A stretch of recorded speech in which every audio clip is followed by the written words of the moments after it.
ابو هريره رضی الله عنه فرمایي چې نبی علیہ السلام او فرمایلی چې درې سيزونه چې الله جل شانوی دي نو خوشاليږي او خاندي، یعنی دلته کې ذکر دا د الله جل شانو ډېر زیات د خوشاله چې د هغه اظهار دی. نو کم درې سيزونه چې الله جل شانوی نه خوشاليږي، یو هغه کس چې د شپې عبادت کوي، د شپې الله جل شانو عبادت کوي، تهجد او منځ کوي، بندگی کوي، الله جل شانو ته چې سجده لګي، قیام کوي، دی باندې الله جل شانو ډیر زیات چې دی هغه خوشاليږي، دی باندې الله جل شانو ډیر زیات چې دی هغه خوشاليږي. او دویم هغه بندگان مؤمن بنده چې الله جل شانو خوشاليږي چې کله د جمع مند جمع ته چې ودرېږي او سب چې دی هغه برابرای، سب چې دی هغه سیده کوي، سب برابرای، په دې باندې الله جل شانو ډیر زیات خوشاليږي. نو دا چې کله مؤمنان بندگان جمع ته ودرېږي، سب چې دی هغه برابر ساتي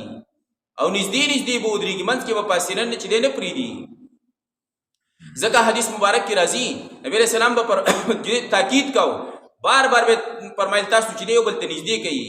صفو صفوفکم، تاسو صفونه چې دی برابر کوي، نږدې شي یو بل ته. یو خدا د حدیث مبارک کې راځي دې سره مینه محبت چې دی هغه پیدا کیږي، مینه محبت سیوا کیږي، او چې کله د یو بل نه جدا جدا ودرېږي نو کینه او بغض حسد چې دی پیدا کیږي. نو نږدې نږدې ودرېدل او سب سیده کول، سب روایت کې راځي نبی رسول الله با داسې چې دی هغه سب سیده کوم لکه سړی چې یو غشي سیده کوي، داسې به برابر چې تاسو بالکل سیده ودرېږئ. نو سب سیده کول دې چې دی خیال سره. او بل دا بعضې کسان اکثر یره ګرمۍ کې یره ګرمي د جدا جدا ودرېږي، لکه دغه ټیم کې به څومره ګرمي کېږي، یو بل نه جدا جدا منځ کې چې دی دومره چې کلک کوشش نو په منځ کې چې دی داسې کمزور شان کس هم ودرېږي، دومره فاصلې په منځ کې ساتي. د کینو بغضونو حسودونو ولې سیوا دي؟ یو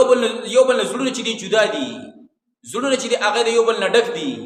مینه محبت یو بل ته نږدې کېږي نه څوک. نو دا چې مؤمن بنده دی نږدې نږدې ودرېدل،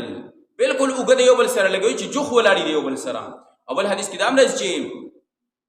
لکه مؤذن بانګ وایي نو څومره پورې چې اواز رسي شیطان هغه پورې چې دی تښتي ځغلي. دغه رنګې چې کله جمع ودرېږي او اقامت کېږي نو هم د کوم ځای پورې چې اواز رسي شیطان هغه پورې تښتي. خو چې کله بیا دا جمع ودرېږي اقامت ختم شي دی راسي وسوسې ورچوي، او چې کله منځ کې داسې فاصله چې دی جدا جدا کسانو فاصلې په منځ کې نو شیطان د دې په دې منځ کې ورننوځي او امام ته چې دی وسوسې ورچوي. نو د امام مونځ چې دی هغه خرابوي او غلطوي، چې د امام مونځ خرابوي نو هلته کې د مقتدیانو مونځ هم خرابېږي.